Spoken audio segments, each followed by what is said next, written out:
Dodgers making moves. And with the Dodgers making moves, could they be admitting there might be a little bit of problem with some certain positions? I'll get to that story right now. Brad J with you, Dodgers Digest. And the Dodgers indeed making moves. And to me, I think they're admitting there's a little bit of a problem. And before I get started on the story, let me just say right now that, listen, the Dodgers are the best team in baseball, right? There's no, you can't dispute that, okay? Dodgers are the best team in baseball. I predicted they would win a World Series last year before they won the World Series. Predicted it back in June. Okay, not a big deal. I predicted the Dodgers will go back to back and they will win the World Series again this year. So if I bring up some bad news or I bring up something that seems like it could be a little bad news, you need to relax, deep breath, and just chill. Because here's the deal. I'm going to tell you the bad news. I'm going to tell you the good news. Any possible Dodger news that I deem worthy to kind of combine in stories, I'm going to tell it to you. So I'm not overreacting. I'm not Chicken Little, which I've been called before, which is funny. I love that, by the way. But I'm going to tell you the good with the bad with the good. And if you need a spoonful of sugar to help the bad go down, well, then that's what it is, all right? But the Dodgers are making moves. Sorry about that. I don't know why I had to get into that right now. All right. Dodgers have acquired outfielder Steward Berroa from the Toronto Blue Jays for cash consideration. So I don't know how much that would be. You got to wonder about that. But okay, he's an outfielder. What does that mean to you as a Dodger fan?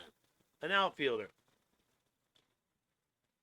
That means the Dodgers are looking the fact that they have a little bit of a problem, not a big one. I'm not overreacting. Settle down. But they have a little bit of an issue with the outfield, okay?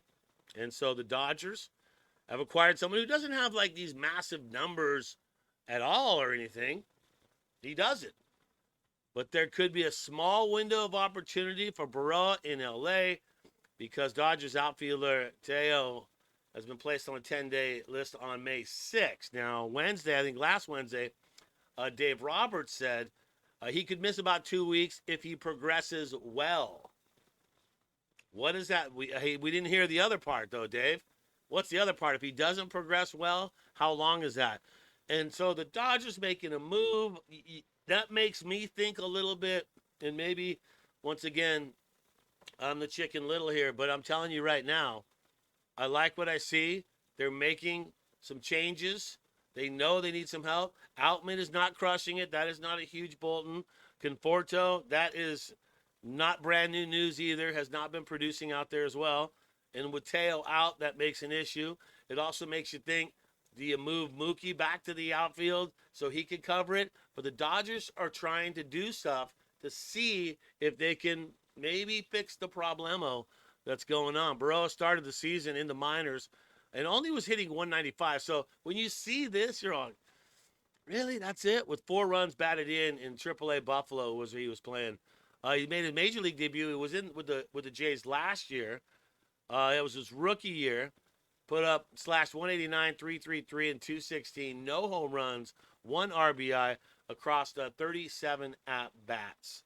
He is 25 years old, 28 big league games for Toronto last season. So Dodgers are seeing something in him, and they're trying to do something about it. And, I mean, all you have to do is look at what Dodger Nation put out yesterday, and this is addressing it next year. Obviously, Kyle Tucker is not ready to go this year, but free agency Dodgers are going to pursue because they know there's a little bit of lack in the outfield, and that's what there is because Conforto, even if he was signed through next year, he's only signed through this year, you're not happy with the production you're getting, so you're not going to option him or try to put him on for another year.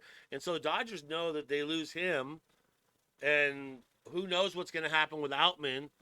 Pajes has been contributing. So the Dodgers, by showing their cards right now, I feel like this is what they're showing. They're telling us right now that, hey, we are addressing the outfield. The outfield is a priority with the Dodgers. So that's what they're doing right now. You got Conforto not providing. You got Taylor barely getting any at bats at all. And I don't know why is that. I mean, with Conforto not producing, I would think like, well, put Taylor out there and see what he can do. But because he's not getting the at bats, and I'm not saying that he deserves the at bats, but I'm just saying what I'm saying, and he's not getting the at bats. So there you go. Knack will be on the mound and a chance to prove himself. Needs to stay up. Your Knack, your ERA is 4.61. Okay? 12 Ks in 13.2 innings is what your numbers are. You got Kershaw coming back on the weekend. So what does that mean for the Dodgers? Once again, do they go 5-man or 6-man rotation? That would be a 5-day rest or a 6-day rest. Okay? Now remember, that was the plan to help the Japanese pitchers having the 6-day rest, right? Because that's what they were used to in their respective leagues. It's the 6-day rest, right? And they were doing, I mean, Yamamoto was lights out. Sasaki, here and there, but got his win, what have you. But as soon as they went to the 5-man rest, both of them had trouble in their games. Is that a situation that the Dodgers are noticing now and going, hey, wait a minute, pump the brakes, Jocko. Let's make sure that we get him the extra day of rest. Could Kershaw be that guy? So does that mean Knack does not get sent down? These are all questions that they're going to need to be answered. What a stupid way. Update on Freeman's injury. Freddie, what is going on with Freddie's injury? There is some talk about it. I've scoured the internet, and Jack Harris, LA Times, he knows a thing or two about the Doyers. As Freeman posted National League best 376 batting average, 734 slugging percentage this season, Jack Harris of the LA Times reported the extent of Freeman's ongoing ankle treatments. So did you know, which, I mean, I didn't know this, but, I mean, I don't think a lot of people knew this, but every day Freeman says he gets about an hour and a half of pre-game treatment on his ankle. In games, he tapes it up for stability, wears a heel lifts in the cleats to prevent it from getting jammed as he runs. So I did not know that he was getting that much. I mean, that's an hour and a half of straight ankle massagery or whatever they're doing for an hour and a half to make that thing ready. But they also say it could be healed by All-Star break, right? I don't know how. To me, if you're playing on it every day, I have a hard time thinking it gets healed by them, but whatever. Now it's giving Freeman an update on when his ankle might start giving him problems. This is what they've said.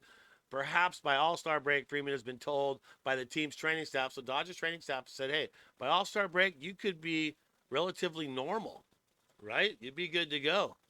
And he might not need as much treatment. That's what Jack Harris said. As the Dodgers look to repeat as World Series champs, they're going to need him healthy. They're going to need him healthy. But the one thing I say to Freddie Freeman right now, thou shall not steal. I thought that was going to be a good joke. Yeah, it's pretty much a dad joke. But I mean it in a good way because Freddie Freeman has no stolen bases this year, and you do not want to see him stealing a base whatsoever, right? Whatsoever. Want his bat, want him at first base, do not want to lose that. So my thoughts to end this is thou shall not steal. All right, there you go. And that is going to wrap it up. Dodgers Digest, subscribe, like, turn on notifications. I'm Brad J. As you go through the day, just simply think Dodger Blue.